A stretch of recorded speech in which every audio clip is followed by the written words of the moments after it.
Exactly. Now, what do those private papers consist of? What value are they to the common thief or any particular person? To the common thief I cannot see that they would have any value at all, but my notes on certain obscure alkaloids would be of interest to anyone possessed of technical knowledge on the subject. I have been making a study of such matters for the last few years. These alkaloids are deadly and virulent poisons, and are, in addition, almost untraceable. They yield no known reactions. The secret of them would be worth money, then. To unscrupulous persons, yes. And you suspect whom? The doctor shrugged his massive shoulders. As far as I can tell, the house was not entered forcibly from the outside. That seems to point to some member of my household, and yet I cannot believe he broke off abruptly, then began again, his face very grave. Mr. Blunt, I must place myself in your hands unreservedly. I dare not go to the police in the matter. Of my 3 servants I am almost entirely sure. They have served me long and faithfully. Still, one never knows. Then I have living with me my 2 nephews, Bertram and Henry. Henry is a good boy, a very good boy. He has never caused me any anxiety, an excellent hard-working young fellow. Bertram, I regret to say, is of quite a different character, wild, extravagant, and persistently idle. I see, said Tommy thoughtfully. You suspect your nephew Bertram of being mixed up in this business. Now I don't agree with you. I suspect the good boy Henry. But why? Tradition. Precedent. Tommy waved his hand airily. In my experience, the suspicious characters are always innocent and vice versa, my dear sir. Yes, decidedly, I suspect Henry. Excuse me, Mr. Blunt, said Tuppence, interrupting in a deferential voice. Did I understand Dr. Bauer to say that these notes on obscure alkaloids are kept in the desk with the other papers? They are kept in the desk, my dear young lady, but in a secret drawer, the position of which is known only to myself. Hence they have so far defied the search. And what exactly do you want me to do, Dr. Bauer? Asked Tommy. Do you anticipate that a further search will be made? I do, Mr. Blunt. I have every reason to believe so. This afternoon, I received a telegram from a patient of mine whom I ordered to Bournemouth a few weeks ago.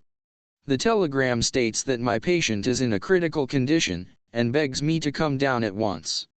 Rendered suspicious by the events I have told you of, I myself dispatched a telegram, prepaid, to the patient in question, and elicited the fact that he was in good health and had sent no summons to me of any kind.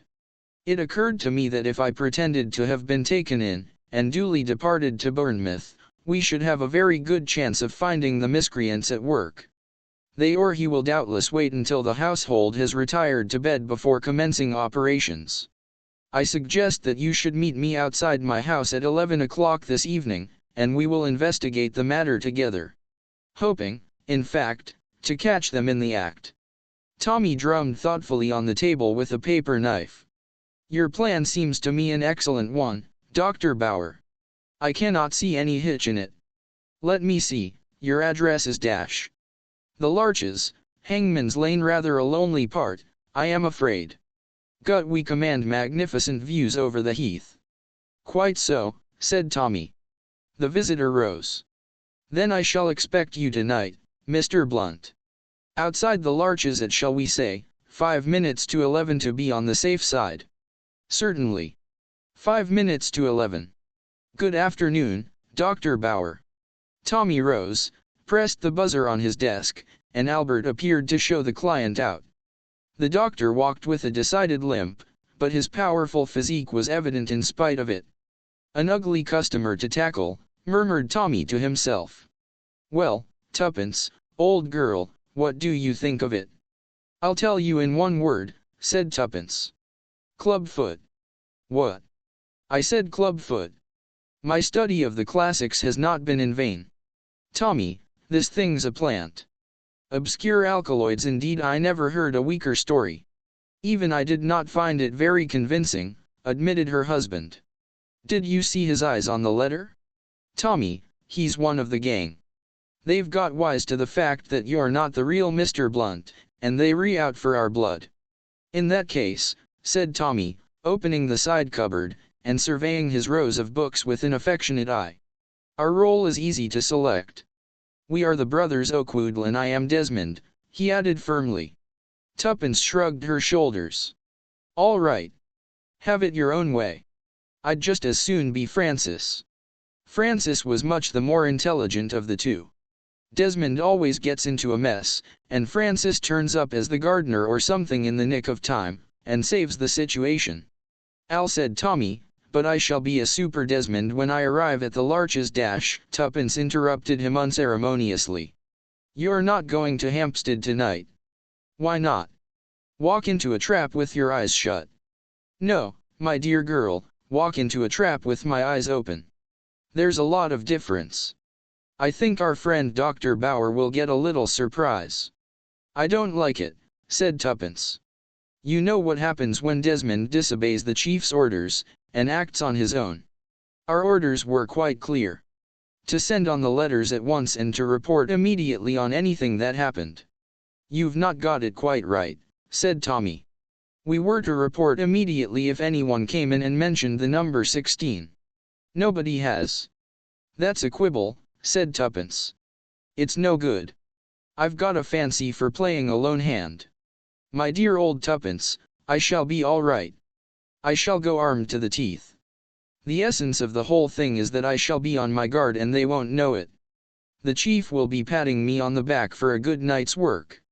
Well, said Tuppence. I don't like it. That man's as strong as a gorilla. Al said Tommy, but think of my blue-nosed automatic. The door of the outer office opened and Albert appeared. Closing the door behind him, he approached them with an envelope in his hand. A gentleman to see you, said Albert. When I began the usual stunt of saying you were engaged with Scotland Yard, he told me he knew all about that. Said he came from Scotland Yard himself. And he wrote something on a card and stuck it up in this envelope. Tommy took the envelope and opened it. As he read the card, a grin passed across his face. The gentleman was amusing himself at your expense by speaking the truth, Albert, he remarked. Show him in. He tossed the card to Tuppence. It bore the name Detective Inspector Dimhurch, and across it was scrawled in pencil "a friend of Marriott's." In another minute the Scotland Yard detective was entering the inner office.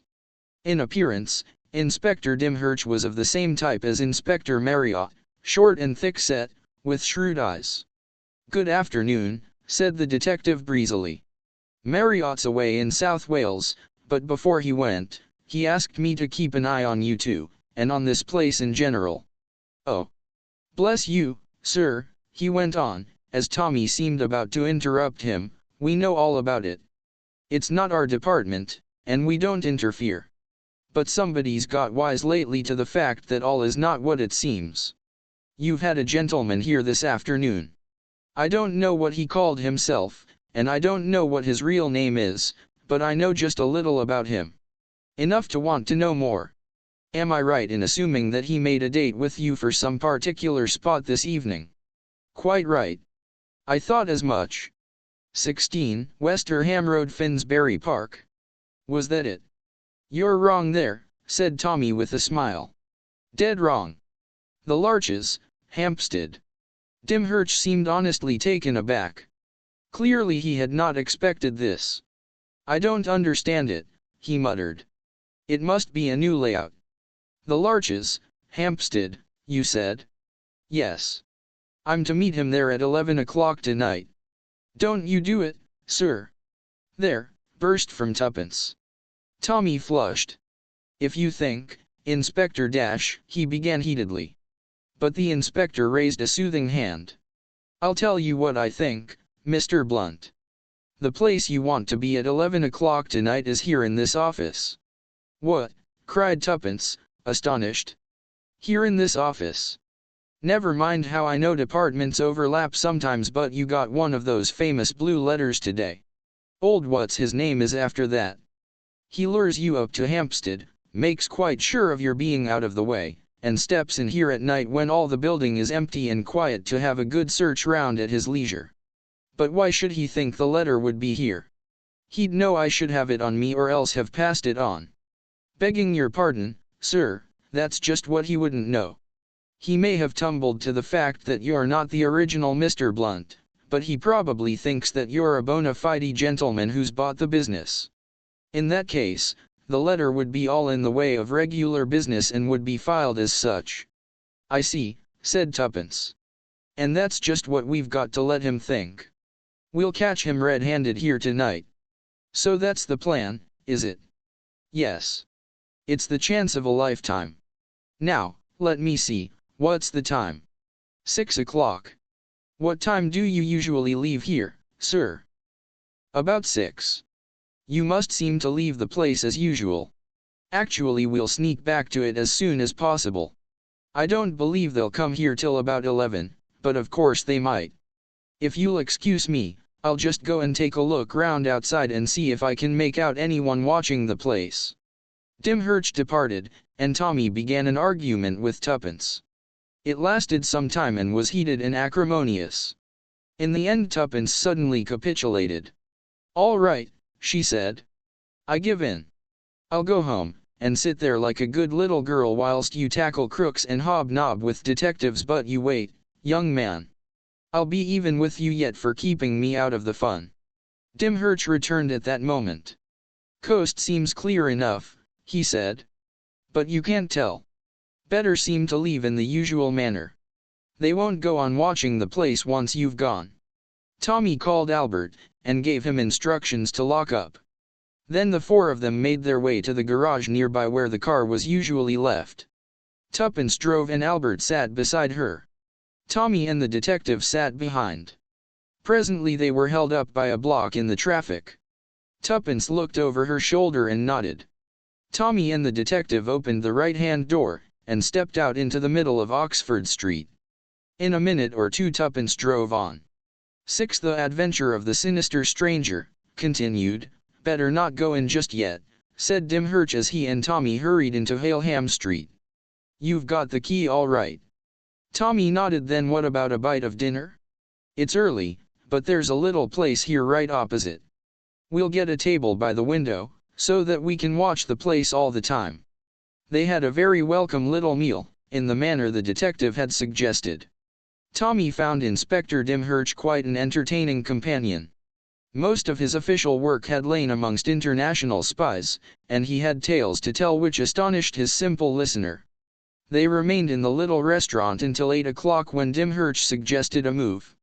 It's quite dark now, sir, he explained. We shall be able to slip in without anyone being the wiser. It was, as he said, quite dark. They crossed the road, looked quickly up and down the deserted street, and slipped inside the entrance. Then they mounted the stairs, and Tommy inserted his key in the lock of the outer office. Just as he did so, he heard, as he thought, Dimhurch whistle beside him. What are you whistling for? He asked sharply.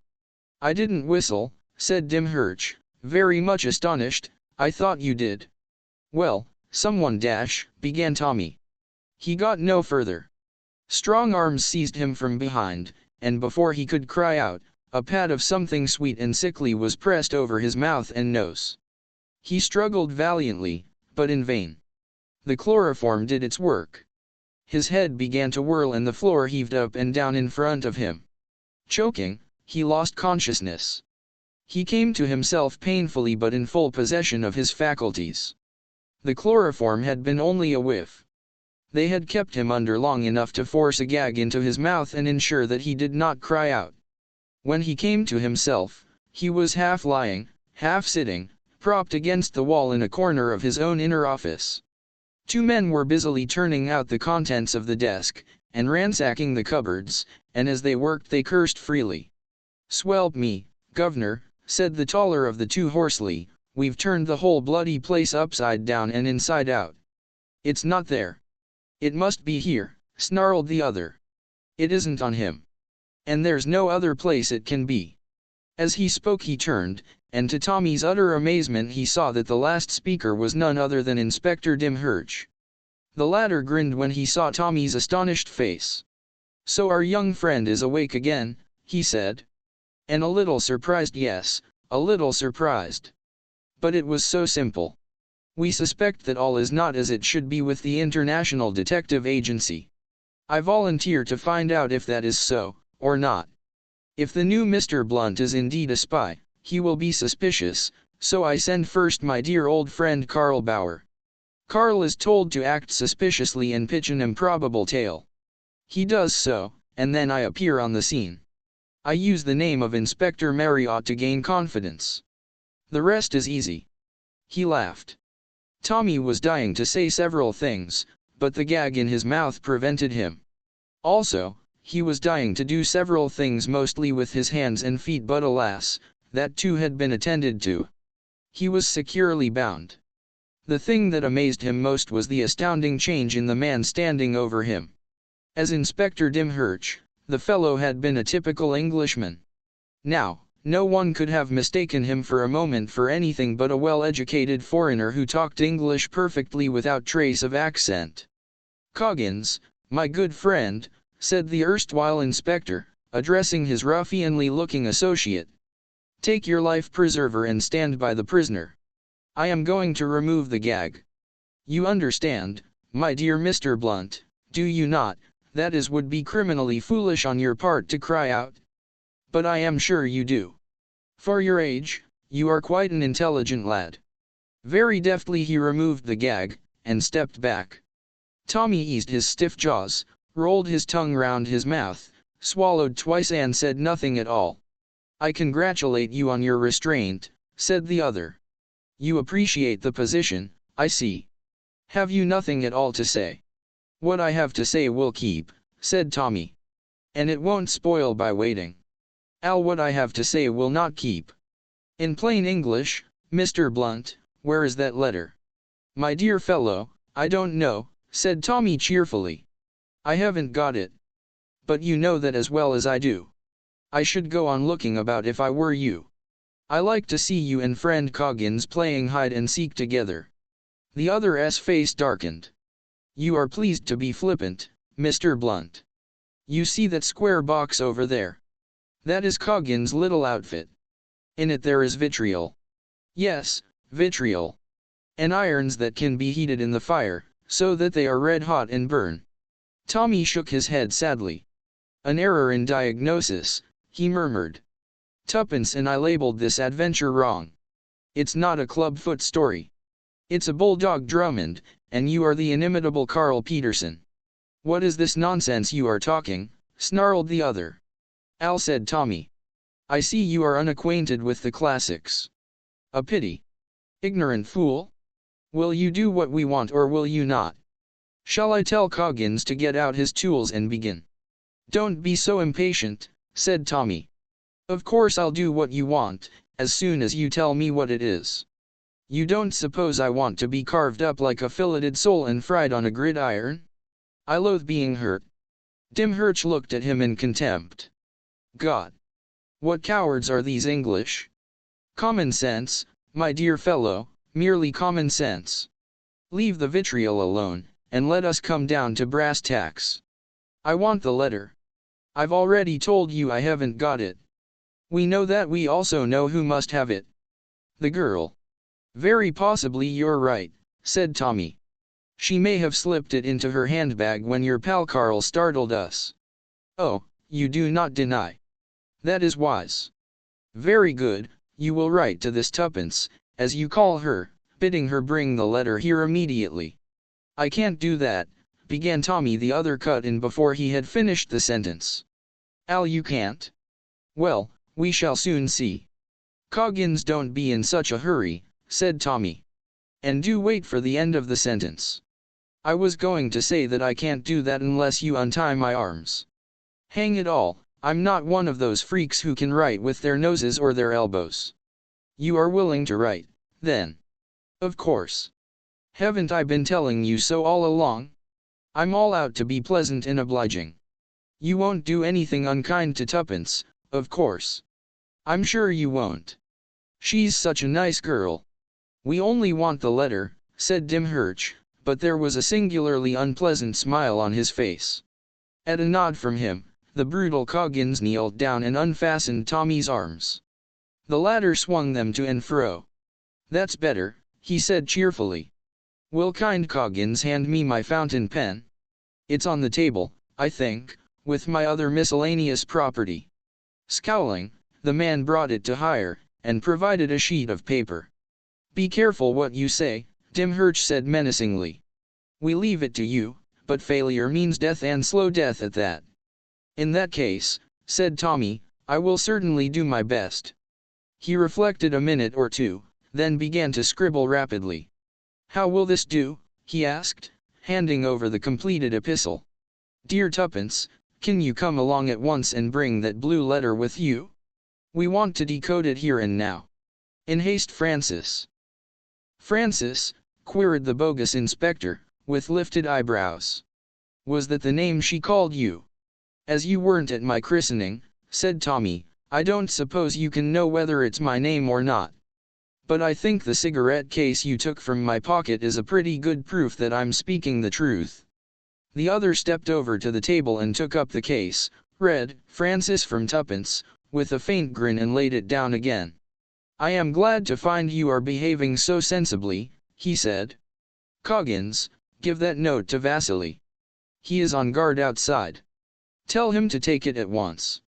The next 20 minutes passed slowly, the 10 minutes after that more slowly still. Dimhurch was striding up and down with a face that grew darker and darker. Once he turned menacingly on Tommy. "If you have dared to double-cross us," he growled. "If Weld had a pack of cards here, we might have had a game of piquet to pass the time," drawled Tommy. "Women always keep one waiting. I hope you're not going to be unkind to little Tuppence when she comes." "Oh. No," said Dimhurch. "We shall arrange for you to go to the same place together." "Will you, you swine?" said Tommy under his breath. Suddenly there was a stir in the outer office. A man whom Tommy had not yet seen poked his head in and growled something in Russian. "Good," said Dimhurch. "She is coming, and coming alone." For a moment a faint anxiety caught at Tommy's heart. The next minute he heard Tuppence's voice. "Oh. There you are, Inspector Dimhurch. I've brought the letter. Where is Francis?" With the last words she came through the door, and Vasily sprang on her from behind, clapping his hand over her mouth. Dimhurch tore the handbag from her grasp, and turned over its contents in a frenzied search. Suddenly he uttered an ejaculation of delight and held up a blue envelope with a Russian stamp on it. Coggins gave a hoarse shout, and just in that minute of triumph, the other door, the door into Tuppence's own office, opened noiselessly, and Inspector Marriott and 2 men armed with revolvers stepped into the room, with the sharp command, "Hands up." There was no fight. The others were taken at a hopeless disadvantage. Dimhurch's automatic lay on the table, and the 2 others were not armed. "A very nice little haul," said Inspector Marriott with approval, as he snapped on the last pair of handcuffs. "And we'll have more as time goes on, I hope." White with rage, Dimhurch glared at Tuppence. "You little devil," he snarled, "it was you put them on to us. It wasn't all my doing. I ought to have guessed, I admit, when you brought in the number 16 this afternoon. Gut, it was Tommy's note clinched matters. I rang up Inspector Marriott, got Albert to meet him with the duplicate key of the office, and came along myself with the empty blue envelope in my bag. The letter I forwarded according to my instructions as soon as I had parted from you 2 this afternoon." But one word had caught the other's attention. "Tommy?" he queried. Tommy, who had just been released from his bonds, came towards them. "Well done, brother Francis," he said to Tuppence, taking both her hands in his. "And to Dimhurch, as I told you, my dear fellow, you really ought to read the classics." 7. Finessing the King. It was a wet Wednesday in the offices of the International Detective Agency. Tuppence let the Daily Leader fall idly from her hand. "Do you know what I've been thinking, Tommy?" "It's impossible to say," replied her husband. "You think of so many things, and you think of them all at once. I think it's time we went dancing again." Tommy picked up the Daily Leader hastily. "Our advertisement looks well," he remarked, his head on one side. Blunt's brilliant detectives. Do you realize, Tuppence, that you and you alone are Blunt's brilliant detectives? There's glory for you, as Humpty Dumpty would say. I was talking about dancing. There's a curious point that I have observed about newspapers. I wonder if you have ever noticed it. Take these 3 copies of the Daily Leader. Can you tell me how they differ one from the other? Tuppence took them with some curiosity. It seems fairly easy, she remarked witheringly. One is today's, one is yesterday's, and one is the day before's. Positively scintillating, my dear Watson. Gut, that was not my meaning. Observe the headline, the Daily Leader. Compare the 3. Do you see any difference between them? No, I don't, said Tuppence, and what's more, I don't believe there is. Tommy sighed, and brought the tips of his fingers together in the most approved Sherlock Holmes fashion. Exactly. Yet you read the papers as much, in fact, more than I do. But I have observed and you have not. If you will look at today's Daily Leader, you will see that in the middle of the downstroke of the D is a small white dot, and there is another in the L of the same word. But in yesterday's paper the white dot is not in Daily at all. There are 2 white dots in the L of Leader. That of the day before again has 2 dots in the D of Daily. In fact, the dot, or dots, are in a different position every day. Why? Asked Tuppence. That's a journalistic secret. Meaning you don't know, and can't guess. I will merely say this: the practice is common to all newspapers. Aren't you clever? Said Tuppence. Especially at drawing red herrings across the track. Let's go back to what we were talking about before. What were we talking about? The 3 Arts Ball? Tommy groaned. No, Tuppence. Not the 3 Arts Ball. I'm not young enough. I assure you 11 am not young enough. When I was a nice young girl, said Tuppence, I was brought up to believe that men, especially husbands, were dissipated beings, fond of drinking and dancing and staying up late at night.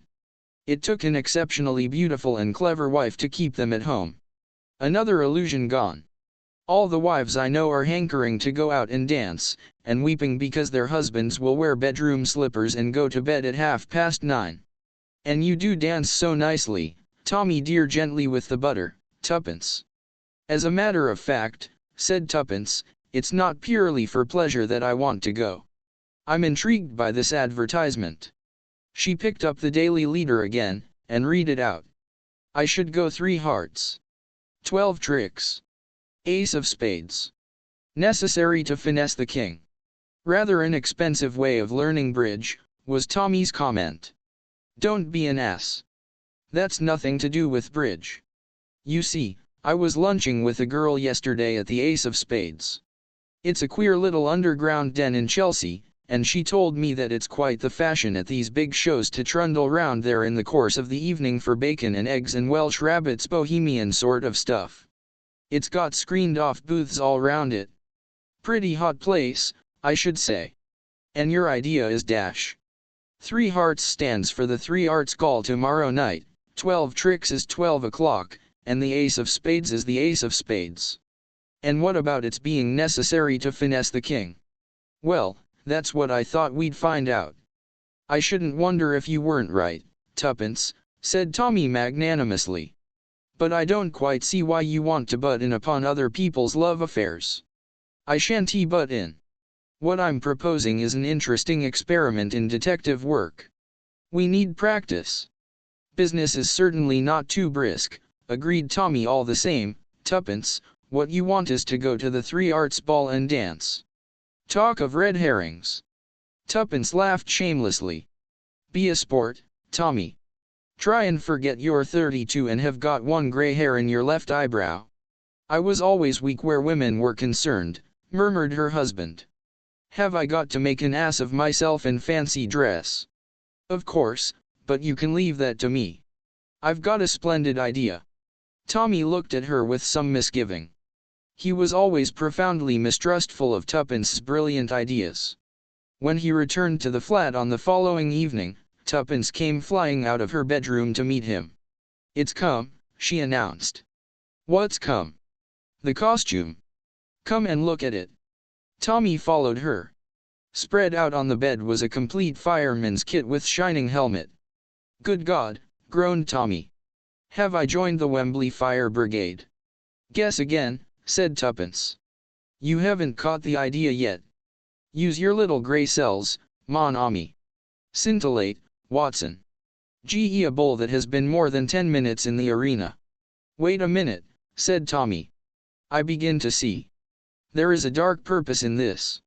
What are you going to wear, Tuppence?" "An old suit of your clothes, an American hat and some horn spectacles." "Crude," said Tommy. "But I catch the idea. McCarty incognito. And I am Riordan. That's it. I thought we ought to practice American detective methods as well as English ones. Just for once I am going to be the star, and you will be the humble assistant." "Don't forget," said Tommy warningly, "that it's always an innocent remark by the simple Denny that puts McCarty on the right track." But Tuppence only laughed. She was in high spirits. It was a most successful evening. The crowds, the music, the fantastic dresses, everything conspired to make the young couple enjoy themselves. Tommy forgot his role of the bored husband dragged out against his will. At 10 minutes to 12, they drove off in the car to the famous or infamous Ace of Spades. As Tuppence had said, it was an underground den, mean and tawdry in appearance, but it was nevertheless crowded with couples in fancy dress. There were closed-in booths round the walls, and Tommy and Tuppence secured one of these. They left the doors purposely a little ajar so that they could see what was going on outside. "I wonder which they are, our people, I mean," said Tuppence. "What about that Columbine over there with the red Mephistopheles? I fancy the wicked Mandarin and the lady who calls herself a battleship more of a fast cruiser, I should say." "Isn't he witty?" said Tuppence. "All done on a little drop of drink. Who's this coming in dressed as the Queen of Hearts? Rather a good get-up, that." The girl in question passed into the booth next to them accompanied by her escort, who was the gentleman dressed in newspaper from Alice in Wonderland. They were both wearing masks. It seemed to be rather a common custom at the Ace of Spades. "I'm sure we're in a real den of iniquity," said Tuppence with a pleased face. "Scandals all round us. What a row everyone makes." A cry, as of protest, rang out from the booth next door and was covered by a man's loud laugh. Everybody was laughing and singing. The shrill voices of the girls rose above the booming of their male escorts. "What about that shepherdess?" demanded Tommy. "The one with the comic Frenchman. They might be our little lot." "Anyone might be," confessed Tuppence. "I'm not going to bother. The great thing is that we are enjoying ourselves." "I could have enjoyed myself better in another costume," grumbled Tommy. "You've no idea of the heat of this one." "Cheer up," said Tuppence. "You look lovely." "I'm glad of that," said Tommy. "It's more than you do. You're the funniest little guy I've ever seen. Will you keep a civil tongue in your head, Denny, my boy?" "Hello, the gentleman in newspaper is leaving his lady alone." "Where's he going, do you think?" "Going to hurry up the drinks, I expect," said Tommy. "I wouldn't mind doing the same thing." "He's a long time doing it," said Tuppence, when 4 or 5 minutes had passed. "Tommy, would you think me an awful ass dash?" She paused. Suddenly she jumped up. "Call me an ass if you like. I'm going in next door." "Look here, Tuppence, you can't dash. I've a feeling there's something wrong." "I know there is. Don't try and stop me." She passed quickly out of their own booth, and Tommy followed her. The doors of the one next door were closed. Tuppence pushed them apart and went in, Tommy on her heels. The girl dressed as the Queen of Hearts sat in the corner leaning up against the wall in a queer huddled position. Her eyes regarded them steadily through her mask, but she did not move. Her dress was carried out in a bold design of red and white, but on the left side of the pattern seemed to have got mixed. There was more red than should have been. With a cry, Tuppence hurried forward. At the same time, Tommy saw what she had seen, the hilt of a jeweled dagger just below the heart. Tuppence dropped on her knees by the girl's side. "Quick, Tommy, she's still alive. Get hold of the manager and make him get a doctor at once." "Right." Mind you don't touch the handle of that dagger, I'll be careful. Go quickly. Tommy hurried out, pulling the doors to behind him. Tuppence passed her arm around the girl. The latter made a faint gesture, and Tuppence realized that she wanted to get rid of the mask. Tuppence unfastened it gently. She saw a fresh flower-like face, and wide starry eyes that were full of horror, suffering, and a kind of dazed bewilderment. "My dear," said Tuppence, very gently. "Can you speak at all? Will you tell me, if you can, who did this?" She felt the eyes fix themselves on her face. The girl was sighing, the deep palpitating sighs of a failing heart. And still she looked steadily at Tuppence. Then her lips parted.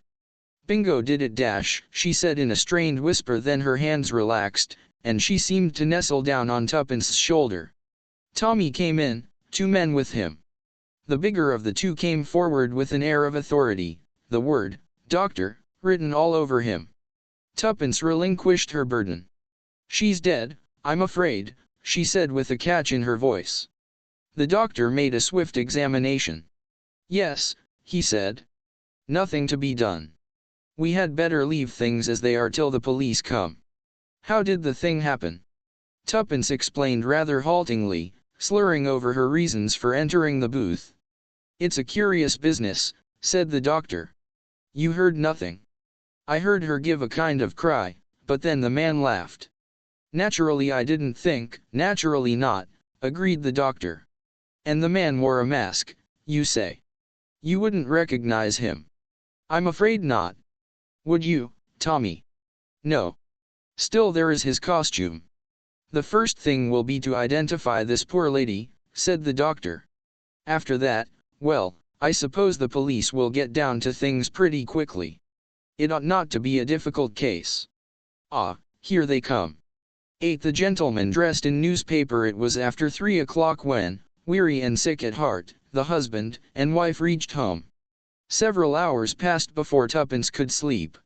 She lay tossing from side to side, seeing always that flower-like face with the horror-stricken eyes.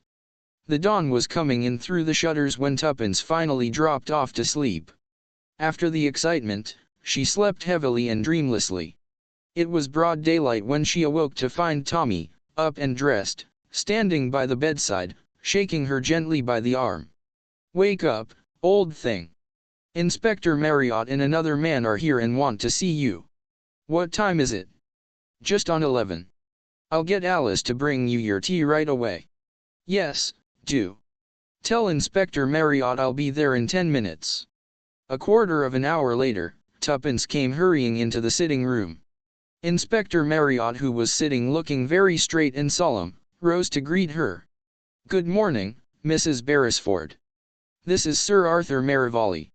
Tuppence shook hands with a tall thin man with haggard eyes and praying hair. "It's about this said business last night," said Inspector Marriott. "I want Sir Arthur to hear from your own lips what you told me, the words the poor lady said before she died. Sir Arthur has been very hard to convince." "I can't believe," said the other, "and I won't believe, that Bingo Hale ever hurt a hair on Vere's head." Inspector Marriott went on. "We've made some progress since last night, Mrs. Beresford," he said. "First of all, we managed to identify the lady as Lady Merivale. We communicated with Sir Arthur here. He recognized the body at once, and was horrified beyond words, of course. Then I asked him if he knew anyone called Bingo. 'You must understand, Mrs. Beresford,' said Sir Arthur, 'that Captain Hale, who is known to all his friends as Bingo, is the dearest pal I have. He practically lives with us. He was staying at my house when they arrested him this morning. I cannot but believe that you have made a mistake. It was not his name that my wife uttered.' 'There is no possibility of mistake,' said Tuppence gently. 'She said Bingo did it. You see, Sir Arthur,' said Marriott. The unhappy man sank into a chair and covered his face with his hands. 'It's incredible. What earthly motive could there be?' 'Oh, I know your idea, Inspector Marriott. You think Hale was my wife's lover, but even if that were so, which I don't admit for a moment, what motive was there for killing her?' Inspector Marriott coughed. 'It's not a very pleasant thing to say, sir. Gut Captain Hale has been paying a lot of attention to a certain young American lady of late, a young lady with inconsiderable amount of money. If Lady Marivalli liked to turn nasty, she could probably stop his marriage. This is outrageous, Inspector. Sir Arthur sprang angrily to his feet. The other calmed him with a soothing gesture. I beg your pardon, I'm sure, Sir Arthur. You say that you and Captain Hale both decided to attend this show. Your wife was away on a visit at the time, and you had no idea that she was to be there. Not the least idea. Just show him that advertisement you told me about, Mrs. Beresford. Tuppence complied. That seems to me clear enough. It was inserted by Captain Hale to catch your wife's eye. They had already arranged to meet there. But you only made up your mind to go the day before, hence it was necessary to warn her. That is the explanation of the phrase, necessary to finesse the king.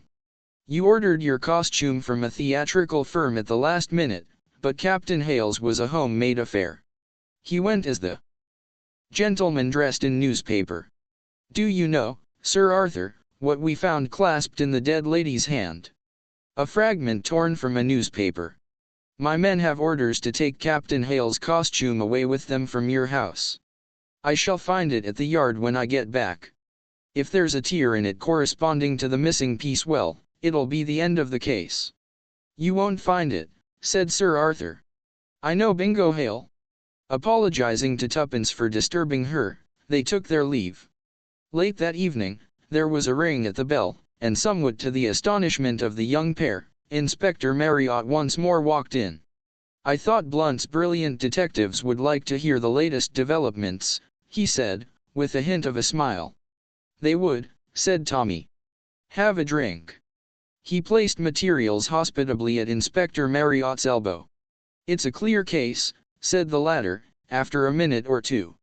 Dagger was the lady's own. The idea was to have made it look like suicide, evidently, but thanks to you two being on the spot, that didn't come off. We've found plenty of letters they'd been carrying on together for some time, that's clear without Sir Arthur tumbling to it. Then we found the last link. The last what? Said Tuppence sharply. The last link in the chain, that fragment of the Daily Leader. It was torn from the dress he wore. Fits exactly. Oh. Yes, it's a perfectly clear case. By the way, I brought round a photograph of those two exhibits. I thought they might interest you.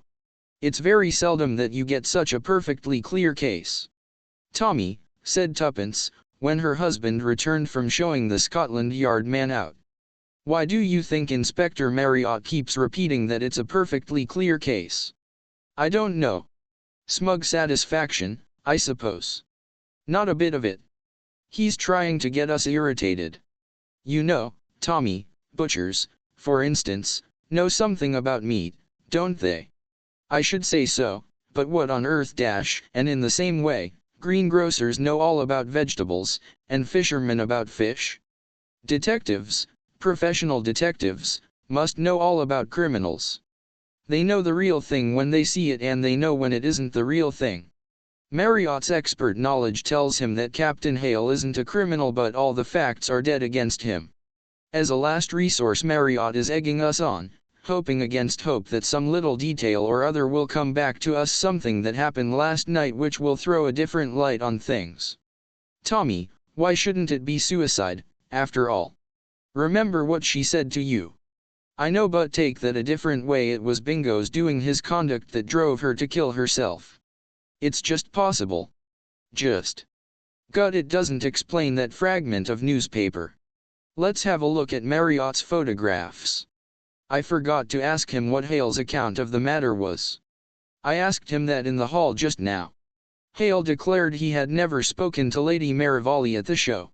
Says somebody shoved a note into his hand which said, "Don't try and speak to me tonight." Arthur suspects.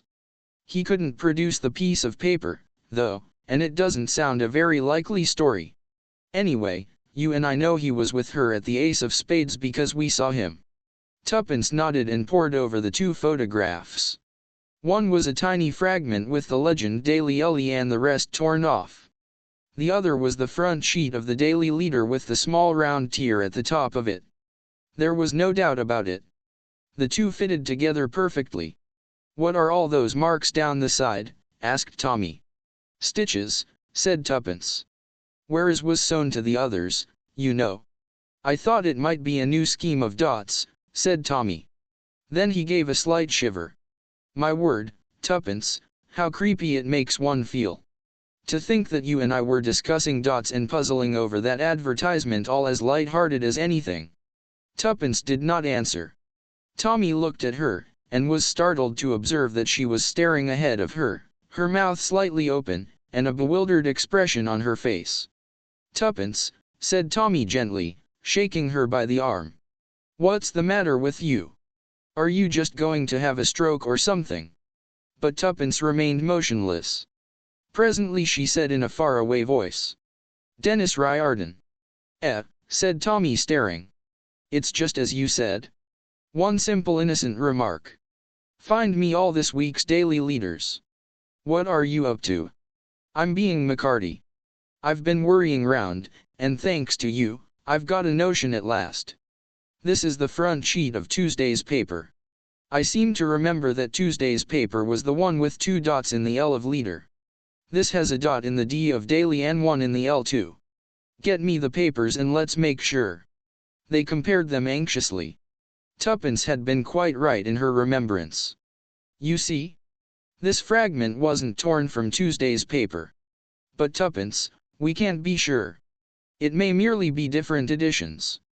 "It may, but at any rate it's given me an idea. It can't be coincidence, that's certain. There's only one thing it can be if I'm right in my idea. Ring up Sir Arthur, Tommy. Ask him to come round here at once. Say I've got important news for him. Then get hold of Marriott. Scotland Yard will know his address if he's gone home." Sir Arthur Merivale, very much intrigued by the summons, arrived at the flat in about half an hour's time. Tuppence came forward to greet Hire. "I must apologize for sending for you in such a peremptory fashion," she said. "But my husband and I have discovered something that we think you ought to know at once. Do sit down." Sir Arthur sat down, and Tuppence went on. "You are, I know, very anxious to clear your friend." Sir Arthur shook his head sadly. "I was, but even I have had to give in to the overwhelming evidence. What would you say if I told you that chance has placed in my hands a piece of evidence that will certainly clear him of all complicity?" "I should be overjoyed to hear it, Mrs. Beresford." "Supposing," continued Tuppence, "that I had come across a girl who was actually dancing with Captain Hale last night at 12 o'clock, the hour when he was supposed to be at the Ace of Spades." "Marvelous!" cried Sir Arthur. "I knew there was some mistake. Poor Vere must have killed herself after all." "Hardly that," said Tuppence. "You forget the other man." "What other man?" "The one my husband and I saw leave the booth. You see, Sir Arthur, there must have been a second man dressed in newspaper at the ball. By the way, what was your own costume?" "Mine? I went as a 17th century executioner." "How very appropriate," said Tuppence softly. "Appropriate, Mrs. Beresford? What do you mean by appropriate?" "For the part you played. Shall I tell you my ideas on the subject, Sir Arthur? The newspaper dress is easily put on over that of an executioner. Previously a little note has been slipped into Captain Hale's hand, asking him not to speak to a certain lady. But the lady herself knows nothing of that note. She goes to the Ace of Spades at the appointed time, and sees the figure she expects to see. They go into the booth. He takes her in his arms, I think, and kisses her the kiss of a Judas, and as he kisses he strikes with the dagger. She only utters one faint cry and he covers that with a laugh. Presently he goes away, and to the last, horrified and bewildered, she believes her lover is the man who killed her. But she has torn a small fragment from the costume. The murderer notices that he is a man who pays great attention to detail. To make the case absolutely clear against his victim, the fragment must seem to have been torn from Captain Hale's costume. That would present great difficulties unless two men happened to be living in the same house. Then, of course, the thing would be simplicity itself. He makes an exact duplicate of the tear in Captain Hale's costume, then he burns his own and prepares to play the part of the loyal friend. Tuppence paused. Well, Sir Arthur. Sir Arthur rose and made her a bow. The rather vivid imagination of a charming lady who reads too much fiction. You think so, said Tommy. And a husband who is guided by his wife, said Sir Arthur. I do not fancy you will find anybody to take the matter seriously. He laughed out loud, and Tuppence stiffened in her chair. I would swear to that laugh anywhere, she said. I heard it last in the Ace of Spades. And you are under a little misapprehension about us both.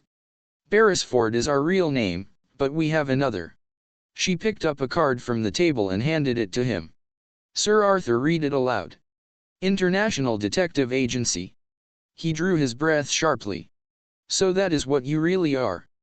That was why Marriott brought me here this morning. It was a trap. He strolled to the window. A fine view you have from here, he said. Right over London. Inspector Marriott, cried Tommy sharply. In a flash the inspector appeared from the communicating door in the opposite wall. A little smile of amusement came to Sir Arthur's lips. I thought as much, he said. But you won't get me this time, I'm afraid, Inspector. I prefer to take my own way out.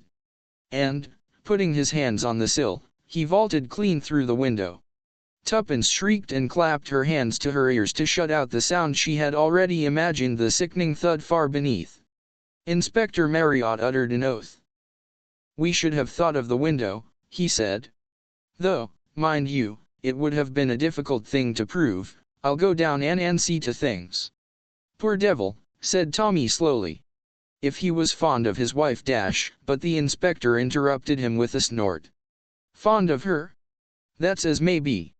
He was at his wits' end where to turn for money. Lady Marivalli had a large fortune of her own, and it all went to him. If Sheld bolted with young Hale, Held never have seen a penny of it. That was it, was it? Of course, from the very start, I sensed that Sir Arthur was a bad lot, and that Captain Hale was all right. We know pretty well what's what at the Yard, but it's awkward when you're up against facts. I'll be going down now. I should give your wife a glass of brandy if I were you, Mr. Beresford. It's been upsetting like for her. Green growers, said Tuppence in a low voice as the door closed behind the imperturbable inspector. Butchers.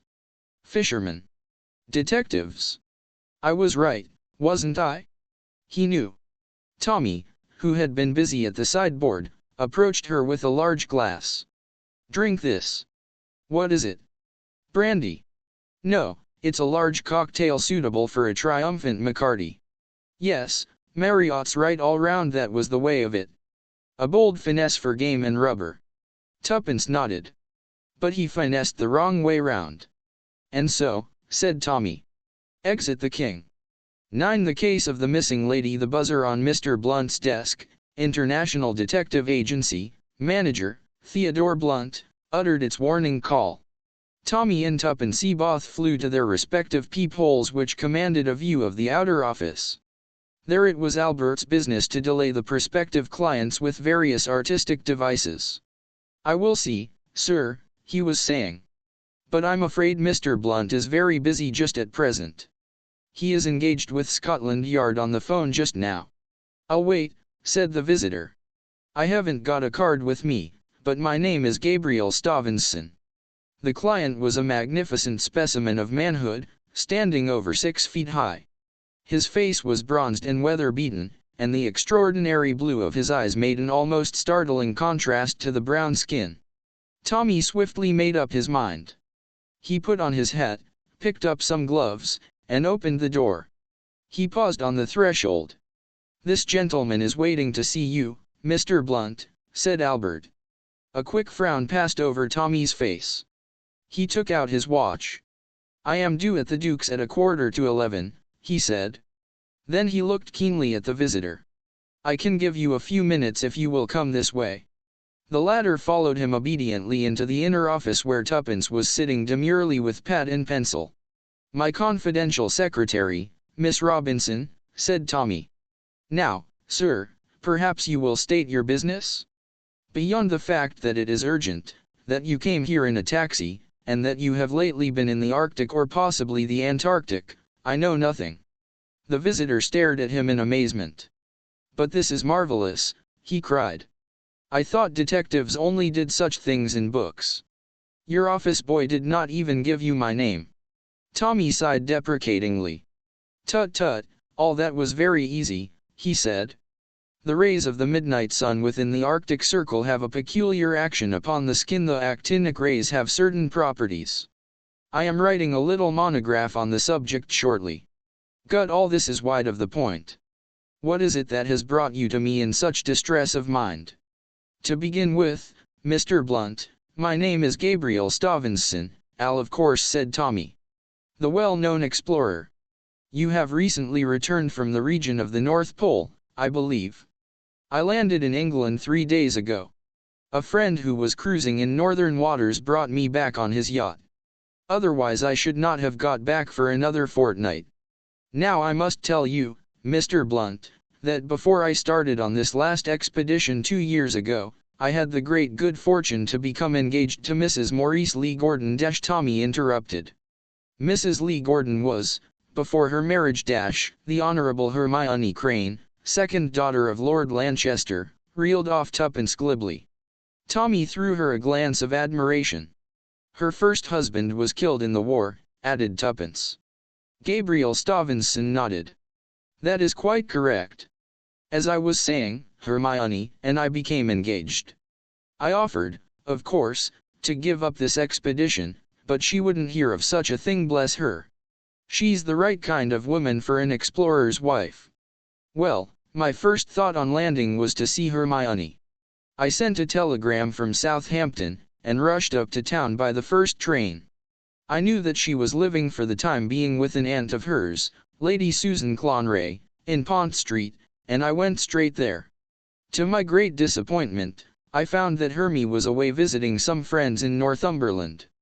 Lady Susan was quite nice about it, after getting over her first surprise at seeing me. As I told you, I wasn't expected for another fortnight.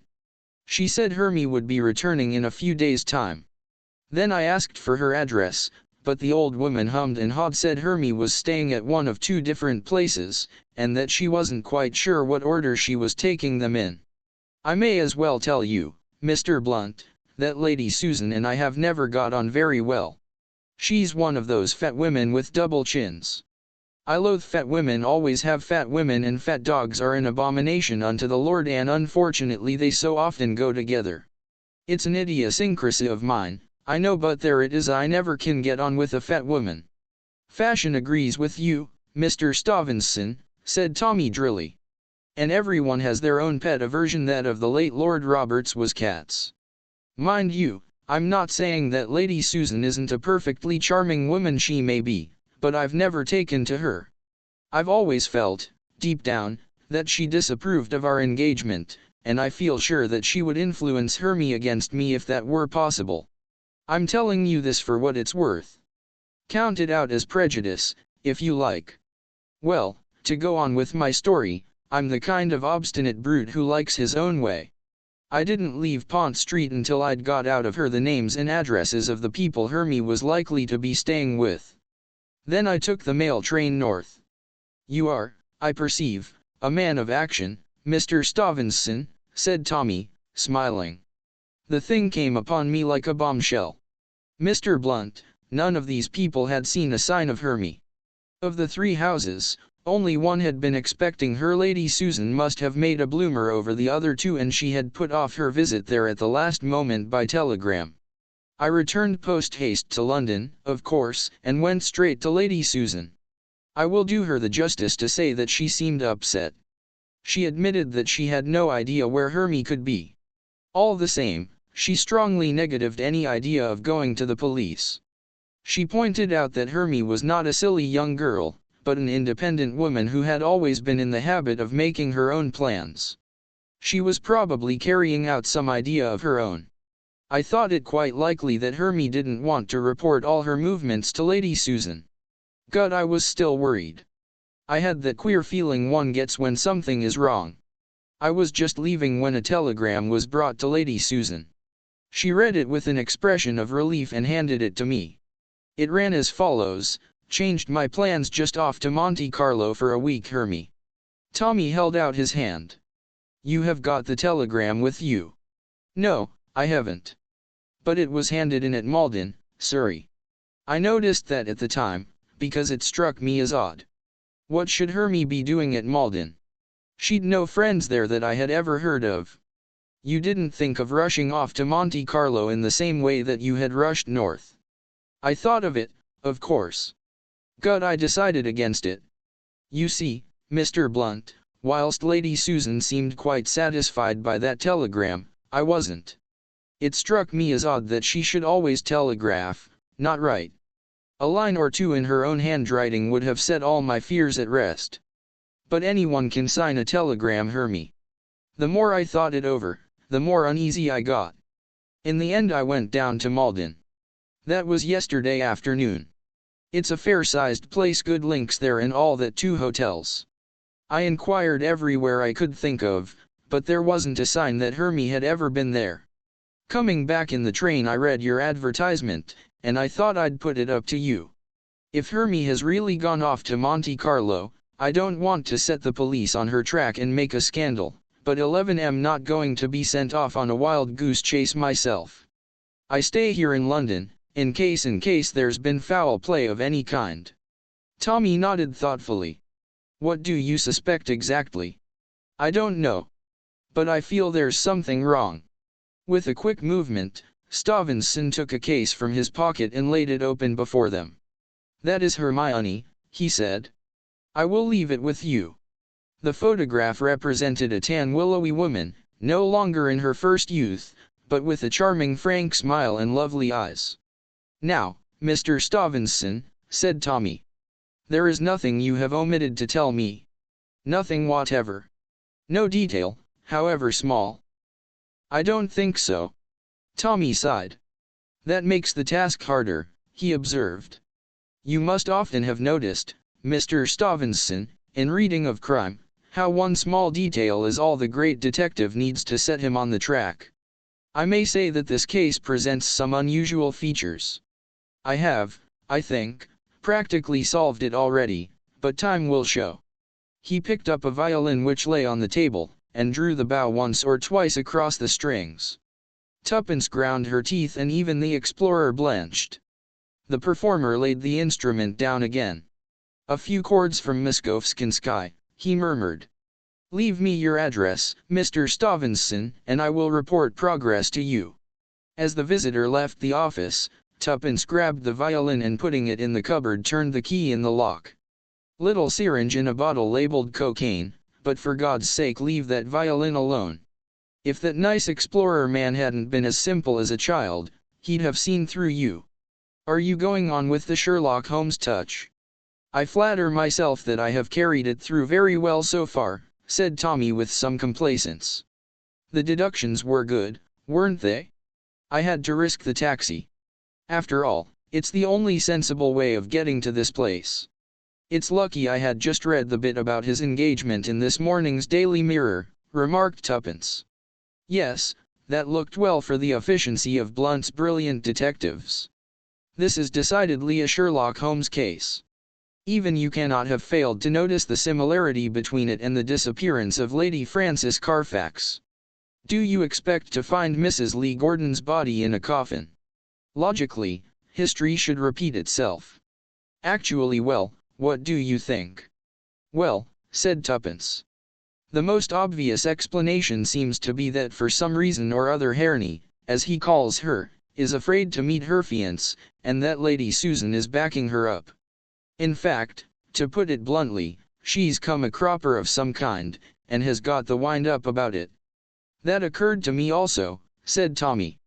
"But I thought we'd better make pretty certain before suggesting that explanation to a man like Stevenson. What about a run down to Malden, old thing?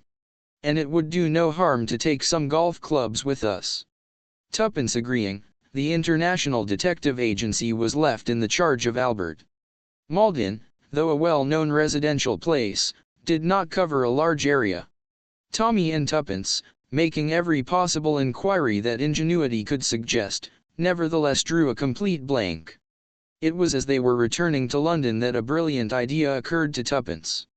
"Tommy, why did they put Malden, Surrey on the telegram?" "Because Malden is in Surrey, idiot." "Idiot yourself, I don't mean that. If you get a telegram from Hastings, say, or Torquay, they don't put the county after it. Got from Richmond, they do put Richmond, Surrey. That's because there are two Richmonds." Tommy, who was driving, slowed up. "Tuppence," he said affectionately, "your idea is not so dusty. Let us make inquiries at yonder post office." They drew up before a small building in the middle of a village street. A very few minutes sufficed to elicit the information that there were two Maldens. Malden, Surrey, and Malden, Sussex, the latter a tiny hamlet but possessed of a telegraph office. "That's it," said Tuppence excitedly. Stevenson knew Malden was in Surrey, so he hardly looked at the word beginning with S after Malden. "Tomorrow," said Tommy, "we'll have a look at Malden, Sussex." Malden, Sussex, was a very different proposition to its Surrey namesake. It was 4 miles from a railway station, possessed 2 public houses, 2 small shops, a post and telegraph office combined with a sweet and picture postcard business, and about 7 small cottages. Tuppence took on the shops whilst Tommy betook himself to the Cock and Sparrow. They met half an hour later. "Well," said Tuppence. "Quite good beer," said Tommy, "but no information." "You'd better try the King's Head," said Tuppence. "I'm going back to the post office. There's a sour old woman there, but I heard them yell to her that dinner was ready." She returned to the place, and began examining postcards. A fresh-faced girl, still munching, came out of the back room. "I'd like these, please," said Tuppence. "And do you mind waiting whilst I just look over these comic ones?" She sorted through a packet, talking as she did so. "I'm ever so disappointed you couldn't tell me my sister's address. She's staying near here and I've lost her letter. Lee Wood, her name if." The girl shook her head. "I don't remember it. And we don't get many letters through here either, so I probably should if I'd seen it on a letter. Apart from the Grange, there isn't many big houses round about." "What is the Grange?" asked Tuppence. "Who does it belong to?" "Dr. Horiston has it. It's turned into a nursing home now. Nerve cases mostly, I believe. Ladies that come down for rest cures, and all that sort of thing. Well, it's quiet enough down here, heaven knows." She giggled. Tuppence hastily selected a few cards and paid for them. "That's Dr. Horiston's car coming along now," exclaimed the girl. Tuppence hurried to the shop door. A small 2-seater was passing.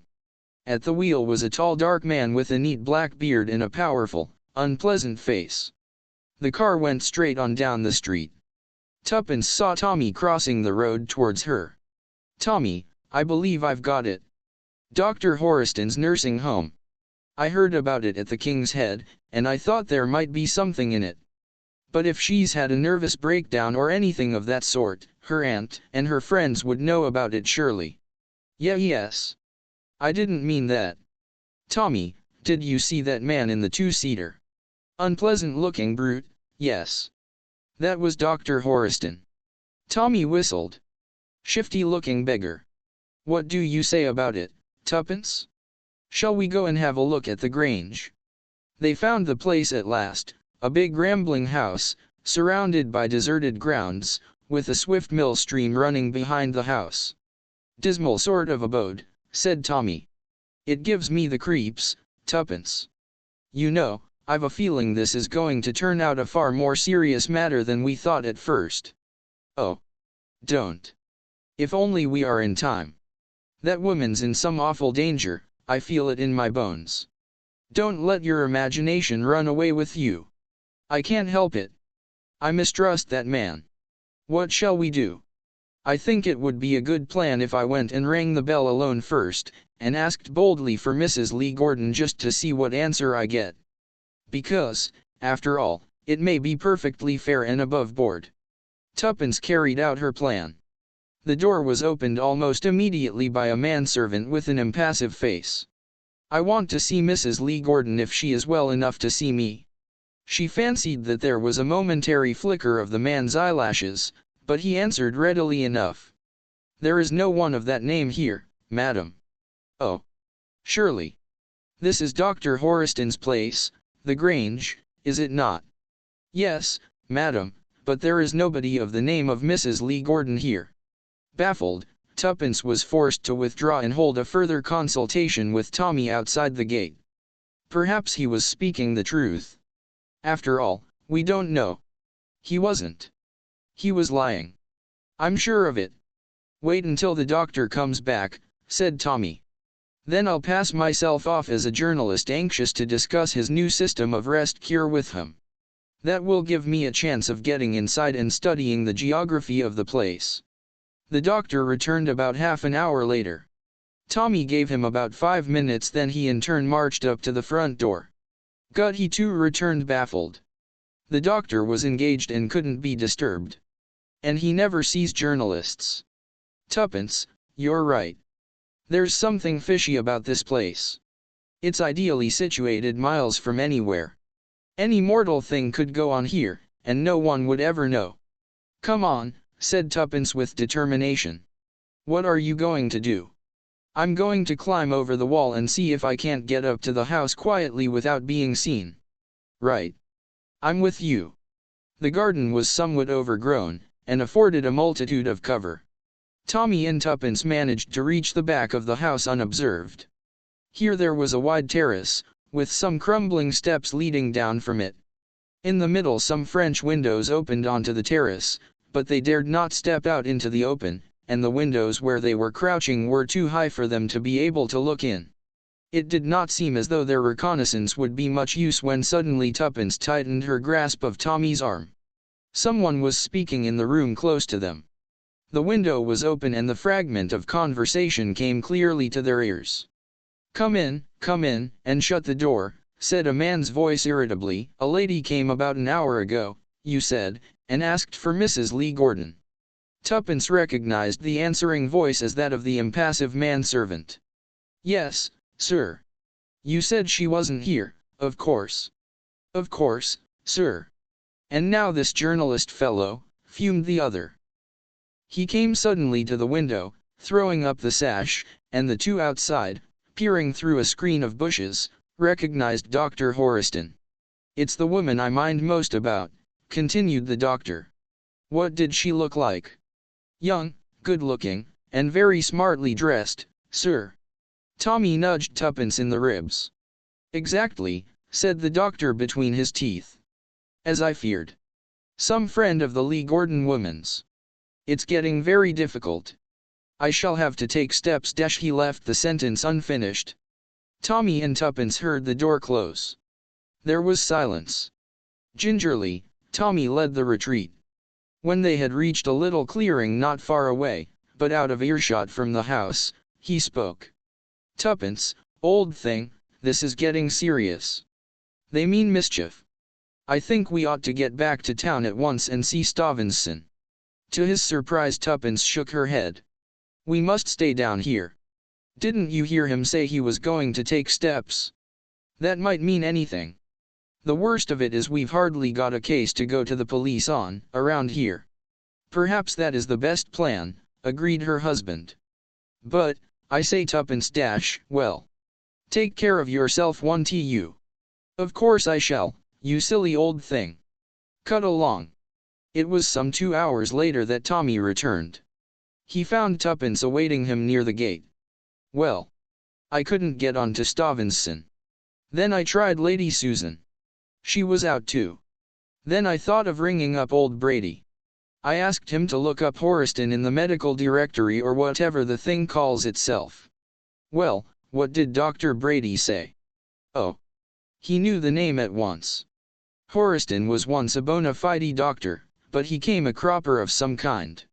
Brady called him a most unscrupulous quack, and said he, personally, wouldn't be surprised at anything. The question is, what are we to do now?" "We must stay here," said Tuppence instantly.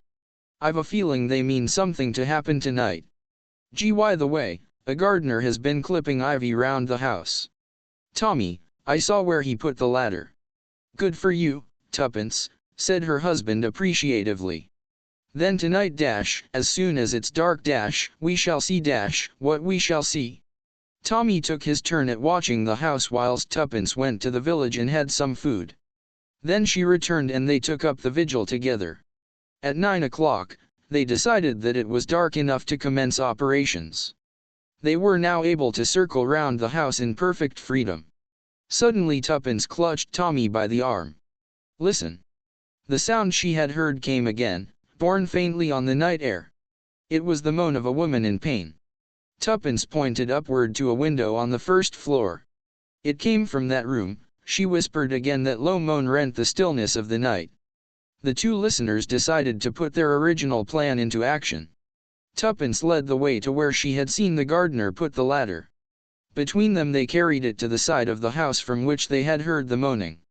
All the blinds of the ground floor rooms were drawn, but this particular window upstairs was unshuttered. Tommy put the ladder as noiselessly as possible against the side of the house. I'll go up, whispered Tuppence. You stay below. I don't mind climbing ladders and you can steady it better than I could. And in case the doctor should come round the corner you'd be able to deal with him and I shouldn't. Nimbly Tuppence swarmed up the ladder, and raised her head cautiously to look in at the window. Then she ducked it swiftly, but after a minute or two brought it very slowly up again. She stayed there for about 5 minutes. Then she descended again. It's her, she said breathlessly and ungrammatically, but oh. Tommy, it's horrible. She's lying there in bed, moaning and turning to and fro, and just as I got there a woman dressed as a nurse came in. She bent over her and injected something in her arm and then went away again. What shall we do? Is she conscious? I think so. I'm almost sure she is. I fancy she may be strapped to the bed. I'm going up again, and if I can, I'm going to get into that room. I say, Tuppence dash. Avoiding further argument, Tuppence hurried up the ladder again. Tommy saw her try the window, then noiselessly push up the sash. Another second, and she had disappeared inside. And now an agonizing time came for Tommy. He could hear nothing at first. Tuppence and Mrs. Lee Gordon must be talking in whispers if they were talking at all. Presently he did hear a low murmur of voices and drew a breath of relief. But suddenly the voices stopped. Dead silence. Tommy strained his ears. Nothing. What could they be doing? Suddenly a hand fell on his shoulder. Come on, said Tuppence's voice out of the darkness. Tuppence. How did you get here? Through the front door. Let's get out of this. Get out of this. That's what I said. But Mrs. Lee Gordon. In a tone of indescribable bitterness Tuppence replied. Getting thin. Tommy looked at her, suspecting irony. What do you mean? What I say. Getting thin. Slinkiness. Reduction of weight. Didn't you hear Stevenson say he hated fat women? In the 2 years he's been away, his Hermie has put on weight. Got a panic when she knew he was coming back, and rushed off to do this new treatment of Dr. Horiston's. It's injections of some sort, and he makes a deadly secret of it, and charges through the nose. I dare say he is a quack, but he's a demmed successful one. Stevenson comes home a fortnight too soon when she's only beginning the treatment. Lady Susan has been sworn to secrecy, and plays up. And we come down here and make blithering idiots of ourselves. Tommy drew a deep breath. I believe, Watson, he said with dignity, that there is a very good concert at the Queen's Hall tomorrow. We shall be in plenty of time for it. And you will oblige me by not placing this case upon your records. It has absolutely no distinctive features. 10 blind man's buff right, said Tommy, and replaced the receiver on its hoof. Then he turned to Tuppence. That was the chief. Seems to have got the wind up about us. It appears that the parties we're after have got wise to the fact that I'm not the genuine Mr. Theodore Blunt. We're to expect excitements at any minute. The chief begs you as a favor to go home and stay at home, and not mix yourself up in it any more. Apparently the hornet's nest we've stirred up is bigger than anyone imagined. All that about my going home is nonsense, said Tuppence decidedly. Who is going to look after you if I go home? Besides, I like excitement. Business hasn't been very brisk just lately. Well, one can't have murders and robberies every day, said Tommy. Be reasonable.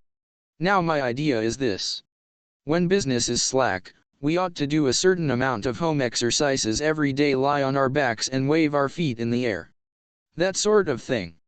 Don't be so literal in your interpretation. When I say exercises, I mean exercises in the detective art. Reproductions of the great masters. For instance, from the drawer beside him, Tommy took out a formidable dark green eye shade covering both eyes. This he adjusted with some care. Then he drew a watch from his pocket. I broke the glass this morning, he remarked. That paved the way for its being the crystal-less watch which my sensitive fingers touch so lightly. Be careful, said Tuppence. You nearly had the short hand off then. Give me your hand, said Tommy. He held it, one finger feeling for the pulse. Ah, the keyboard of silence. This woman has not got heart disease. I suppose, said Tuppence, that you are Thornley Colton. Just so, said Tommy. The blind problemist. And you're Thingumbernabob, the black-haired apple-cheeked secretary the bundle of baby clothes picked up on the banks of the English River, finished Tuppence. And Albert is the fee, alias Shrimp. We must teach him to say G, said Tuppence. And his voice isn't shrill. It's dreadfully hoarse. Against the wall by the door, said Tommy, you perceive the slim hollow cane which held in my sensitive hand tells me so much. He rose and cannoned into a chair. Damn, said Tommy. I forgot that chair was there. It must be beastly to be blind, said Tuppence with feeling. Rather, agreed Tommy heartily. I'm sorrier for all those poor devils who lost their eyesight in the war than for anyone else. But they say that when you live in the dark you really do develop special senses. That's what I want to try and see if one couldn't do. It would be jolly handy to train oneself to be some good in the dark. Now, Tuppence, be a good Sidney Thames. How many steps to that cane? Tuppence made a desperate guess. 3 straight, 5 left, she hazarded. Tommy paced it uncertainly, Tuppence interrupting with a cry of warning as she realized that the 4th step left would take him slap against the wall. There's a lot in this, said Tuppence. You've no idea how difficult it is to judge how many steps are needed. It's jolly interesting, said Tommy. Call Albert in. I'm going to shake hands with you both, and see if I know which is which. All right, said Tuppence, but Albert must wash his hands first. They're sure to be sticky from those beastly acid drops he's always eating. Albert, introduced to the game, was full of interest. Tommy, the handshakes completed, smiled complacently. The keyboard of silence cannot lie, he murmured. The first was Albert, the second, you, Tuppence. Wrong, shrieked Tuppence. Keyboard of silence indeed. You went by my wedding ring. And I put that on Albert's finger. Various other experiments were carried out, with indifferent success. But it's coming, declared Tommy. One can't expect to be infallible straight away. I tell you what. It's just lunch time. You and I will go to the Blitz, Tuppence. Blind man and his keeper. Some jolly useful tips to be picked up there. I say, Tommy, we shall get into trouble. No, we shan't. I shall behave quite like the little gentleman. But I bet you that by the end of luncheon I shall be startling you. All protests being thus overborne, a quarter of an hour later saw Tommy and Tuppence comfortably ensconced at a corner table in the gold room of the Blitz. Tommy ran his fingers lightly over the menu. Pilaf de homard and grilled chicken for me, he murmured. Tuppence also made her selection, and the waiter moved away. So far, so good, said Tommy. Now for a more ambitious venture. What beautiful legs that girl in the short skirt has, the one who has just come.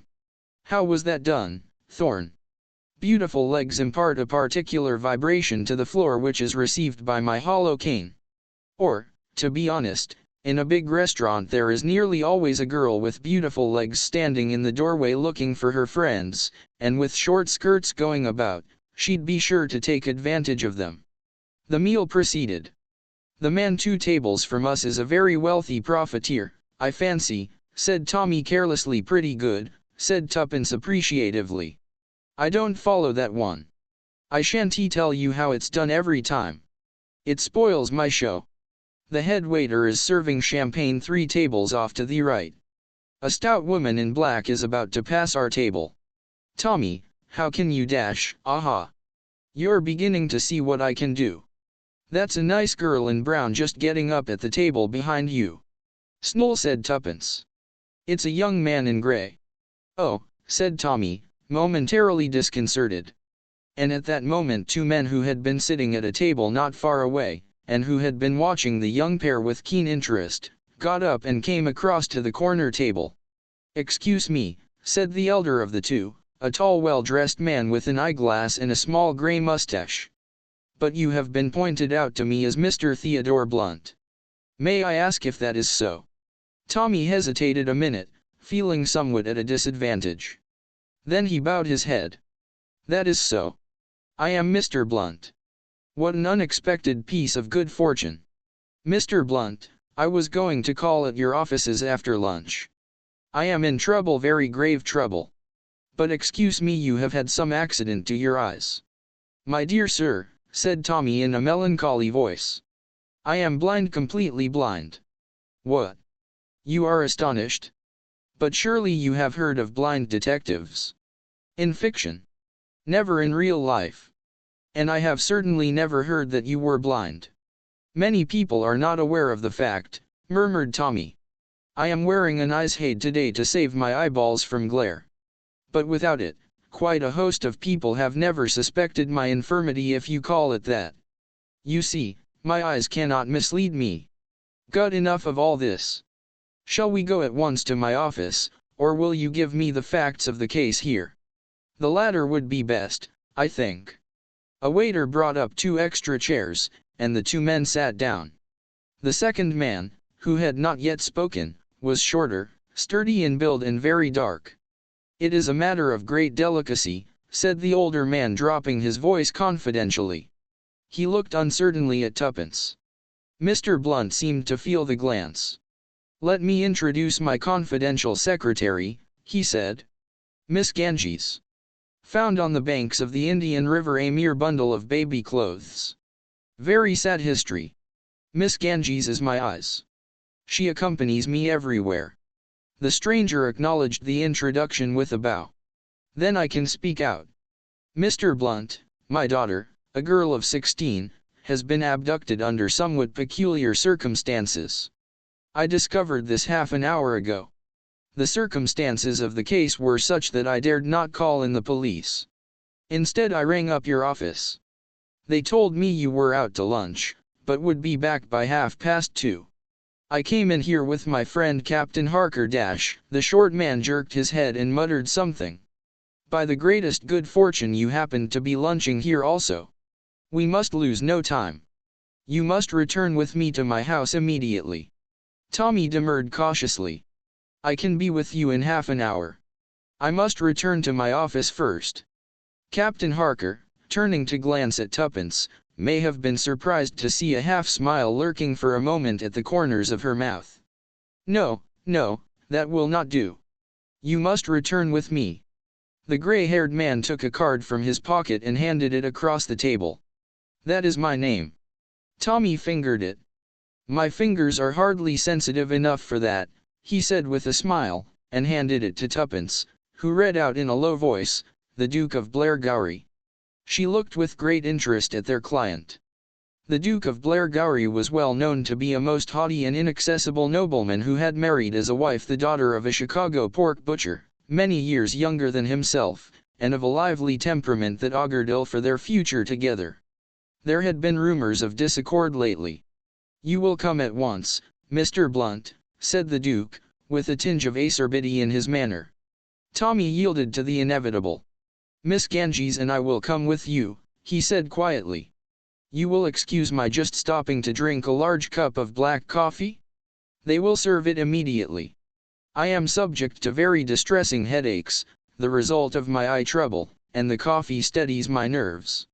He called a waiter and gave the order. Then he spoke to Tuppence.